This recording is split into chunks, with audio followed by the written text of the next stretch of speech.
Sarah Snell Cooke, your host here at the Credit Union Connection. I'm here today with Cynthia Campbell. Welcome. Hello. And Cynthia is a common face among the credit union movement, but she has recently started her own company, Soul Path Leadership, which I've invited her to talk a little bit about that and where her journey is in doing the business. Thank you so much, Sarah, for having me. And hello, Credit Union Land.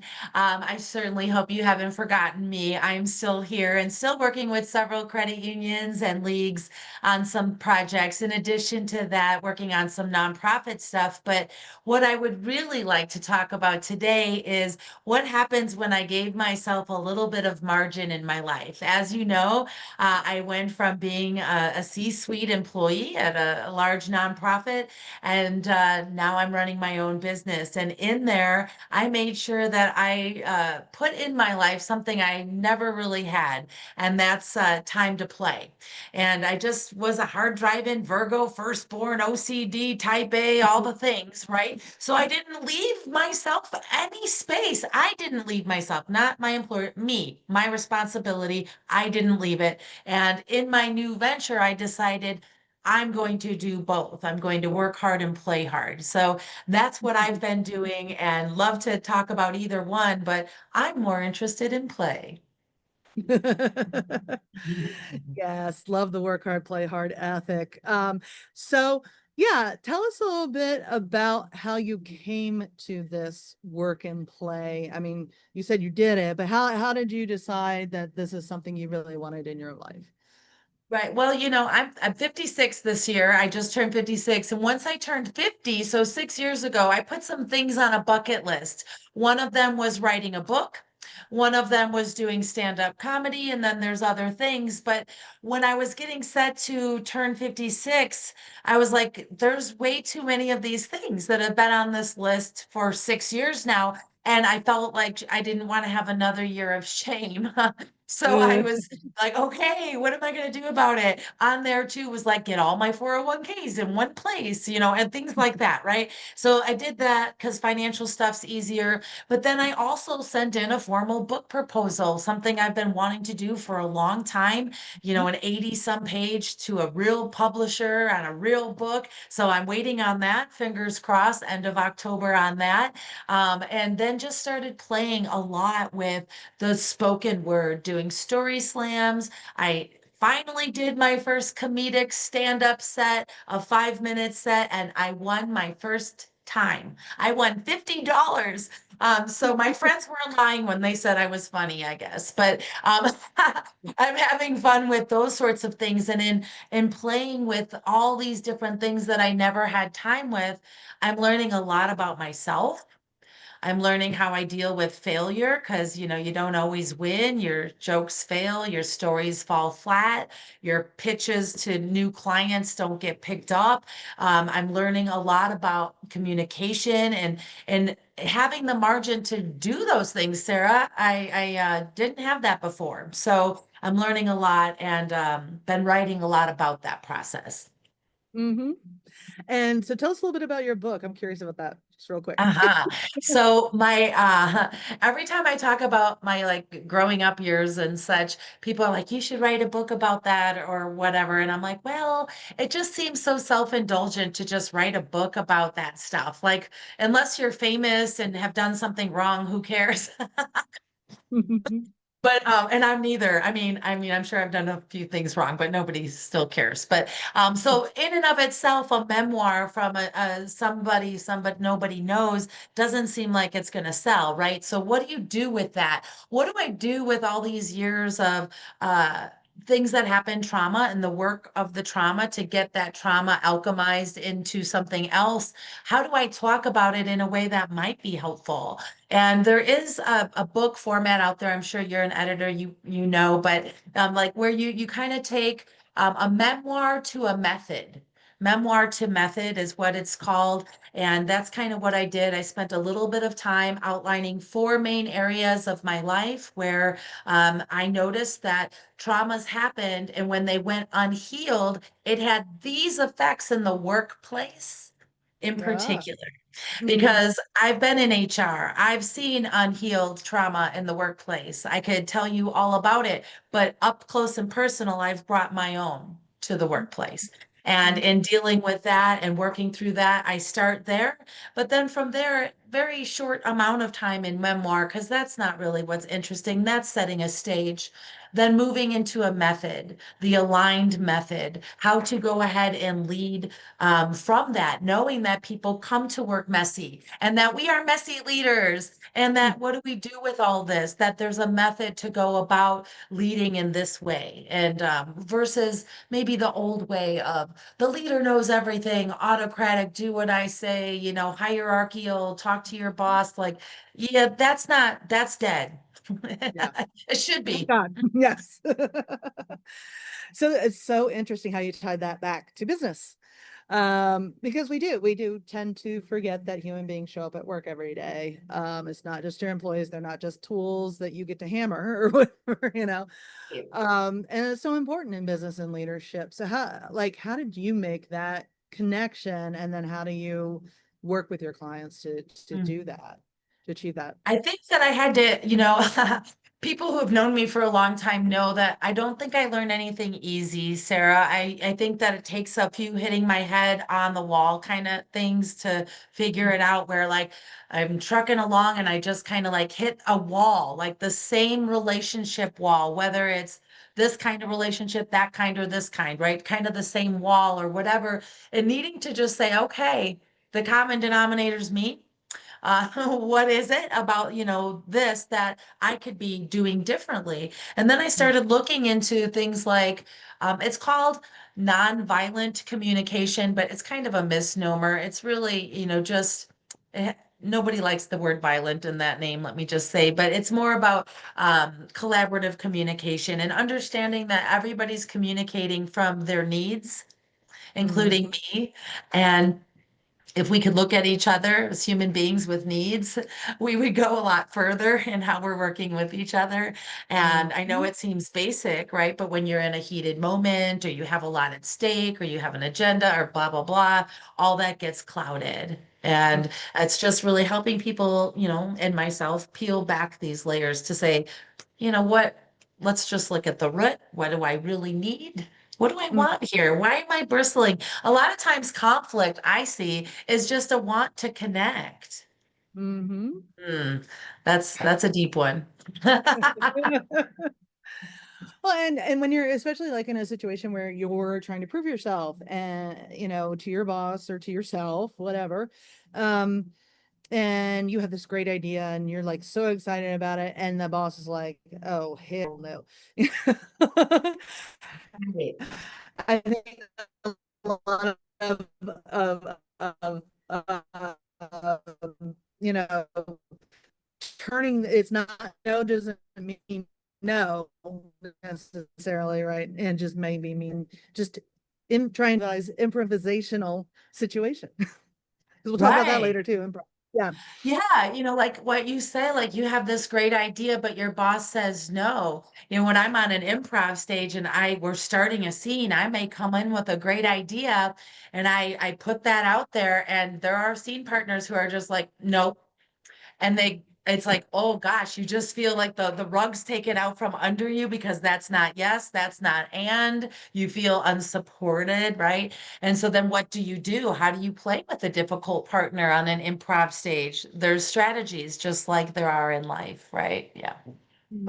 Hmm. So Yeah, what are that some things you difficult can boss when you get shut down with an answer, right? You're like, Mhm. okay, not now, maybe, not this idea, not this execution, right? So then you Mhm. back up and then you see what are they doing and how could you yes and your idea into theirs? Like they're already doing Mhm. something. And if your idea truly has legs, then see how you might integrate it instead of just push it as a control. Improv, you can't have control in improv because there is no script. So you have to give and take in real time. And so Mhm. that has a lot of business implications, right? If we could get it. If we could trust it, If we can Yes, trust that there's give and take, right? Give and take. Sometimes right. we don't feel like there is. There's not a high environment of trust. Hmm. And Mhm. so, like, how do you bring that into the workplace? If you're doing like a workshop or something like that, how do you Mhm. bring that into one of your sessions? Right. So, bringing improv into the workplace is an interesting thing because people immediately think, oh my gosh, I'm not an extrovert. I can't do improv. And I get why they would think that, right? Because it seems like such an introverted thing to do. But when you really look at it, improving is not about performance at all. It's just about being present. You enter the stage, you look, observe your Mhm. partner, you're actively listening, you're making an offer. There's nothing to perform. You're responding and it's not about being funny, it's about being human. It just so happens being human's freaking hilarious. Right. And so then it just becomes this natural thing. And so I think a lot to that in business is about having the psychological safety to just show up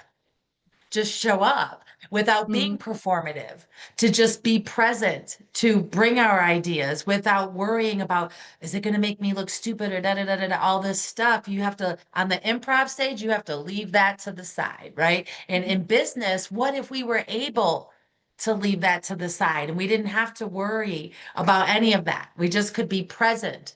We didn't have to worry about performative or any of that. Innovation would go so sky high because people would Mhm. feel free. When I'm on Right. the improv stage, I'm free. Oh, sky's the limit. Who knows what's happening next, right? I'm a little scared. A little scared. A little scary, but it's certainly a more interesting life than the mundane of, oh, this Yeah. again. Hmm. Definitely. And And that's that's a how lot of training what you get feels. in the. Hmm. Sorry. Yeah, and that's a lot of get what you get in the business world too, Mhm. because there is a way we have done things, and credit unions in particular. Love you guys. There tends to be a way things have been done, and not only do we have a problem with getting younger people in our doors as members, but also as employees and keeping them there. You see so many. I mean, I'm just observation. I have no data on this.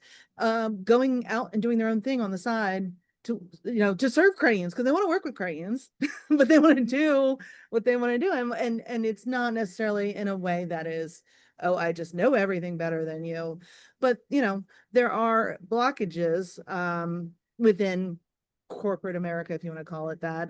Some credit unions certainly are more corporate America than others. um True. and so I think yeah, the to bring future of stuff work is different than the way some credit unions might be employing right now because credit unions and banks, right? They're financial institutions. They're definitely on the conservative side. They're definitely on the hierarchical side. They're regulatory, they're for all the right reasons, they are these ways, right? And they're going to have to keep employing people in the future. And those people don't like the way that feels. So, right. what are we going to do about it? Work's going to have to feel different. And that's another win for bringing play into work because it gives us innovation. It makes it interesting for the people who might be younger than the people deciding on the training to enjoy the training of, oh, I'm bringing my whole self. This is fun. This is active. That I'm laughing at work. I feel more trust with these people. This is so interesting, versus here is your BSA training. Read this for 45 minutes and take a test. Like we've got to do better. Yes, we always have to do BSA. I'm not picking on that. I was making a point, but we can do better with the training. I think of all the YP stuff out there. I'll be your crotchety Gen X for a minute. In my day, we didn't have YP, right? And so now that we do have YP, I'm 56. I don't remember it. If it was there, I think I was right on the cusp of all that starting, but we have it. So let's give them real tools and real training to explore their whole selves and to really understand more than just banking, because then they'll do better job at banking too. At banking as well as just serving the members. If they're improving on a certain life situation, for example, and being able to build more empathy for the people that they're serving, for Yeah, I sure. mean, improving is life when you think about it. Like, I'm not a parent, but I hear, no one gets a guidebook to parenting, or no one gets a guidebook when they get cancer, or when their mate leaves them unexpectedly, or any of those things. And so we're all improving our way through life anyway. So deep down, we know like how to do it, but somehow we get into an institutional structure and we pretend like we don't know anything. What are the rules? How do I do it? Da, da, da, da, da, da, da. And we take our that part of us off, that we think that work shouldn't have any play, that it is just opposite. Play is opposite of work. Everything has to be polarized in our country, right? You work or you play, damn it. Yeah, we're not going to politics here. We work or we play. But no, what if work was play too? Hmm. I Mhm. really like the tie-in there too. And how does that help develop modern leadership? Mhm. I think that right now, without being political, as you just instructed me, and I'm not political, Oh, I was joking. I Say don't have a whatever you TV. I don't want. even have a TV. But I think that what it does is that play in general, improv and specifically, makes us not happy, comfortable at least, if not happy with uncertainty. And in this world, it is uncertain. We do not know. Like, I'm on the board of a couple nonprofits, lost this profit, this funding yesterday. We have to hurry up and figure out how we're going to keep that program alive without this funding, because this world is changing every day and nonprofits lose this or that. And, so you have to stay nimble. And I think playing helps us stay nimble, whatever the play is. Dancing keeps us in our body and realizes it's more than just our brain. It's our whole body reacting to life and feeling our way through life. All these things out there, these polarities, it's this or that, if you feel this way, da, da, da, da, whatever, all of that. Laughter and play can undo that. We cannot hold tension when we're laughing, right? We laugh, we let it all go. And what if we could laugh with the people we work with in a fun way that makes them feel like she had my back. That was really fun. Maybe I Mhm. can trust her, and Right. then we start playing together. And I mean, there's a reason companies used to have bowling leagues and softball teams and stuff, right? And golf and stuff. Yeah. And so this is just another outlet, maybe for those creative types that are not jocks, or maybe it's just a way to bring that out. But anyway, it's fun to play with it, and it's helping me a lot. Just kind of get down to like peeling the onion layers back. Like, what's my initial reaction? What is it? And improv really helps with that and helps you identify the emotion in the room. Hmm. And so that's helpful in business too. Oh yeah, I definitely reading a room, Oh, reading yes. an individual. Very Yes. helpful. And we were so terrible. I was reading some research about that the other day. We were so terrible at it. I think I'm pretty good, but then I started reading this. I'm like, maybe not. But it is very important to be able to observe, and feel the temperature of the room, so that if you want to bring up an idea, or if you want to quash an idea, Mhm. you figure out how to approach it a little better, for sure. Mhm. And by doing things like improv, and I think we missed that connection early on. Your Right. your leadership coaching is includes improv, It does and it's like, include, I mean, it's included it yeah. for me, and it's something that like it's not part of every, engagement that I do, for sure. I do strategic nonprofit. We don't do improv there, right? And Mhm. I do like a lot of conference speaking that has nothing to do with that. But because I do conference speaking still, as conference speakers are thinking about the future, I want them to think about it as a session, like Mhm. specifically a pre-conference session where we can play for a few hours together, Right. understand why play is important, what improv is. And specifically, improv didn't get its start in theater. Improv got its start in social work in Mhm. Chicago from a woman named Viola Sperlin, who used it to help children communicate things like trauma and other things happening socially. And so I think it's Mhm. interesting that it could come full circle and still have socio impacts into the workplace of psychological trust in particular. So it definitely has scientific roots. And I'd like to see a pre-con session where we have a few hours together. We can establish what it is, and then we can just play and have a lot of fun, and then have some takeaways to bring it back to your team. What would that look like? What do Mhm. meetings feel like if we started with a little bit of energy release through like improv gaming and just Mhm. tried something new? Mhm. Mhm. And yeah, turning on the creativity, the creative side too, which is so Mhm. important in business. And people don't Yeah. often recognize the creatives as the artists, the painters, and it's not necessarily creative strategically with a business. And so like if you're talking to an executive and you want them to take on this type of training for themselves or for the entire executive team, and they're a little hesitant because they're like, what is this woohoo stuff? how do, Mhm. how do you overcome that kind of objection? Yeah, I would say maybe come at it from the opposite point of view of, hey, do you have a staff that might have some silos? Are they having trouble collaborating? Are they not listening to each other? Great.